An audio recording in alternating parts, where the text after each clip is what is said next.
करते हो ना तो वो अच्छे से हो जाती है, एकदम मक्खन जैसी बन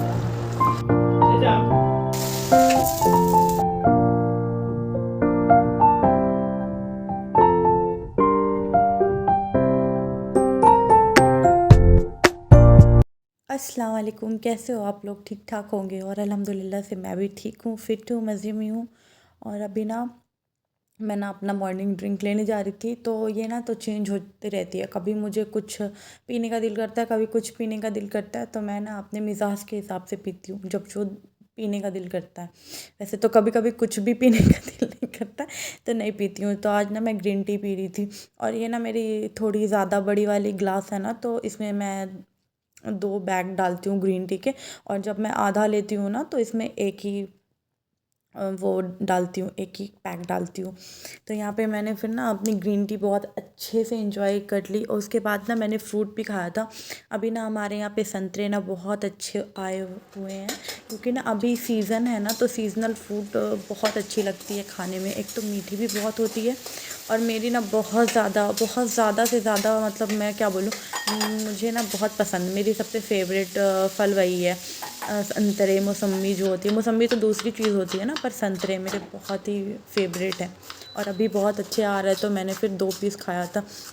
और यहाँ पे ना मैं नाश्ता में बना रही थी आज पनीर का पराठा, क्योंकि ना पनीर हम लोगों को कुछ खास पसंद है नहीं। तो यहाँ पे रख मेरी बहन, मतलब जब थी वो आई थी, तब वो पनीर लेके आई थी, तो ये ना फ्रोज़न थे, रखे हुए थे। तो हम लोग ना पनीर की, या तो पालक पनीर एक अच्छी लगती है ग्रेवी वाली सब्ज़ी, या तो पनीर के पराठा ही खा लेते हैं ज़्यादातर। मतलब पनीर मैं नहीं खाती, मेरे घर में ना मेरी बहन भी नहीं खाती और मैं भी नहीं खाती। तो अभी हम 2 ही लोग हैं ना, तो वो देख के बनाना पड़ता है, जो खाओ वही बनाओ। तो यहाँ पे ना मैं पनीर का पराठा बना रही थी।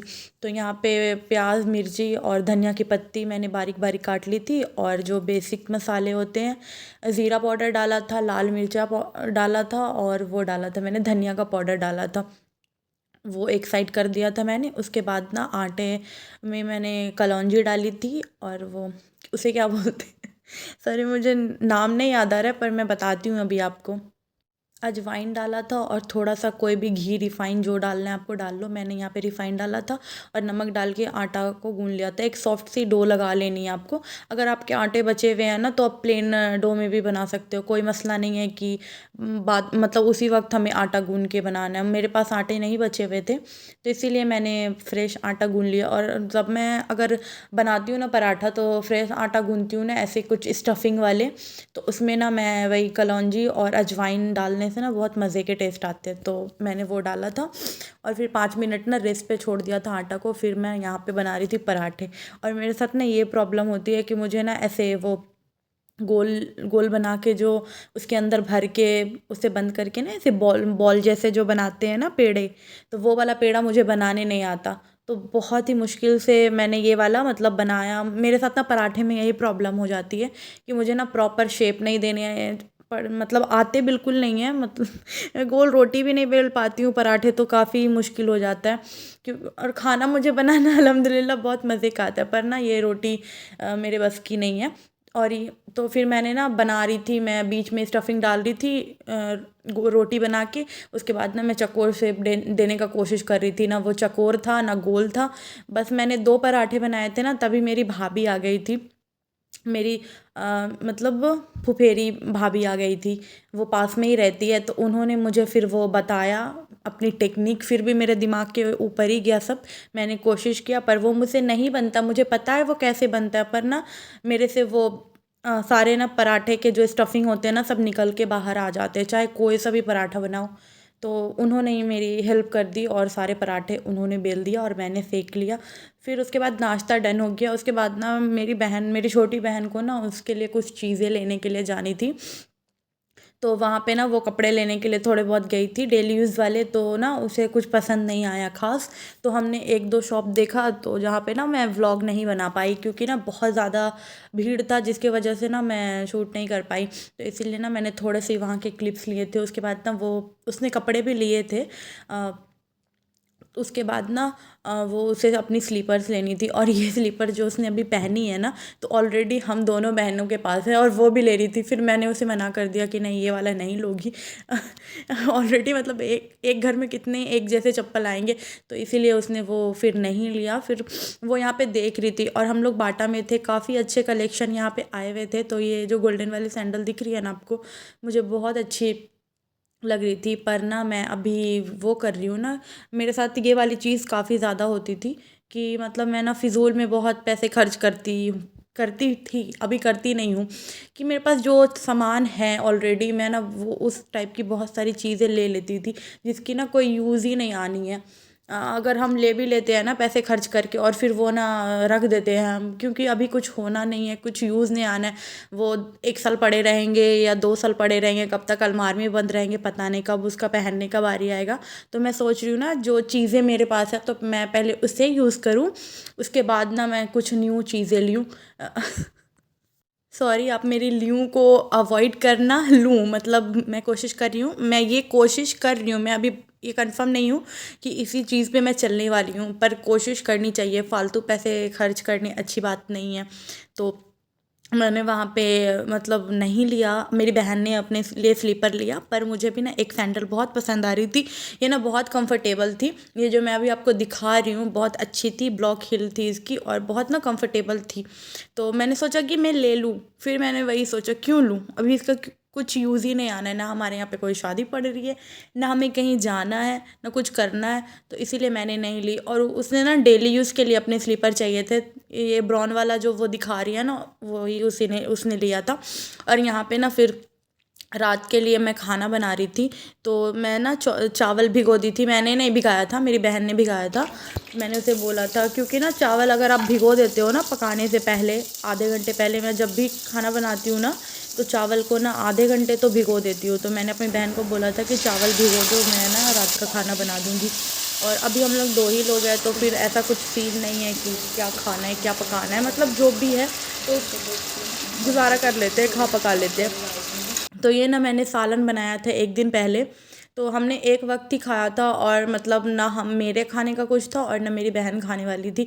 तो मैंने सोचा कि ये पता नहीं कब तक फ्रिज में पड़े रहेंगे, इसीलिए मैंने इसका कुछ यूज़ कर लेती हूँ। तो मैंने इसको क्या किया, मतलब सिर्फ प्याज को फ्राई किया, और ना उसके बाद जो मेरे सालन बने हुए थे गोश्त, उसको डाला और दही डाली और थोड़े से हरे मिर्चे, उसको भुनाई मतलब वो की, क्योंकि उसमें ऑलरेडी सारे मसाले डाले हुए थे, थोड़ा सा बस नमक मैंने डाला था और कुछ नहीं डाला था, बस प्याज को फ्राई किया था।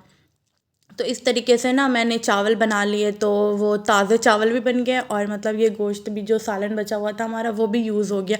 एक वन पॉट ना मुझे इतनी इजी लगती है, अभी कुछ भी आप मतलब, अभी तो सर्दियाँ चल रही है ना, तो इतने सारे अच्छे अच्छे मज़ेदार से सब्जियाँ आ रही है ना, तो मेरा ना बेसिक यही वाला रूटीन हो जाता है जब हम अकेले रहते हैं।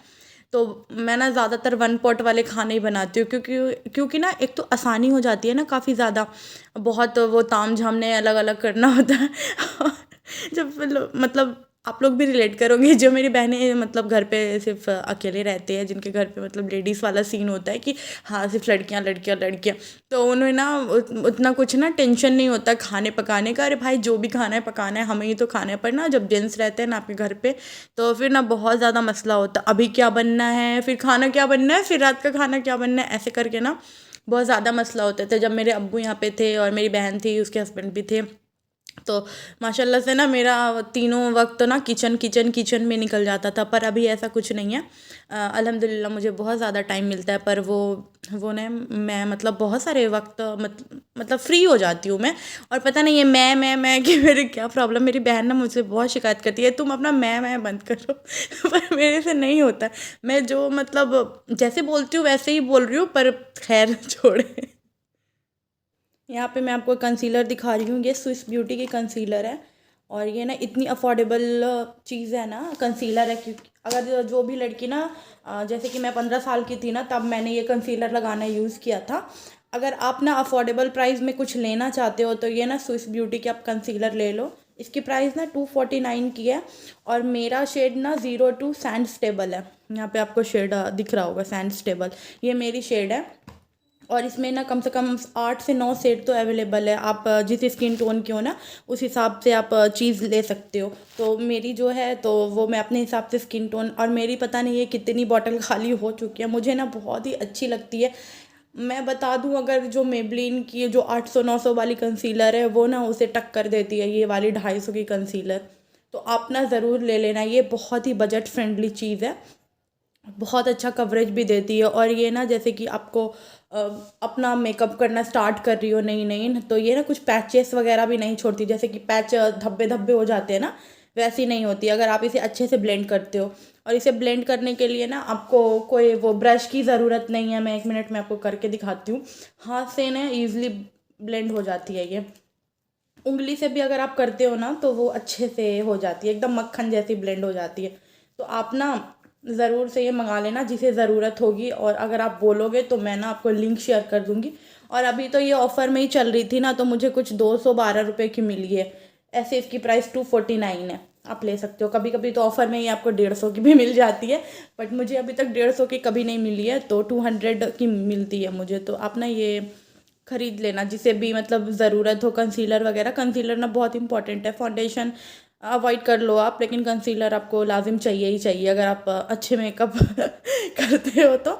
इसीलिए तो मैं फाउंडेशन बहुत कम ही यूज़ करती हूँ। तो कंसीलर बहुत हेवी लुक भी नहीं देता और बहुत मीडियम भी नहीं देता, तो अच्छी खासी कवरेज है ये। और जितना थोड़ा ज़्यादा क्वांटिटी आप बढ़ा देते हो ना प्रोडक्ट की, तो उसमें ना ये आपको इतनी ज़्यादा ही कवरेज देगी। आप थोड़ा लगाओगे तो लिटिल बिट देगी, मतलब कम देगी कवरेज, और थोड़ा ज़्यादा क्वांटिटी में लगा लो आप तो ज़्यादा देगी। तो आप ना वो 1,000 की चीज़ छोड़ के ना आप इसे यूज़ कर सकते हो, दोनों सेम है। क्योंकि मैंने वो भी यूज़ किया है और ये भी यूज़ किया, इसीलिए मैं आपको बता रही हूँ कोई ज़रूरत नहीं है 1,000 रुपये खर्च करने की।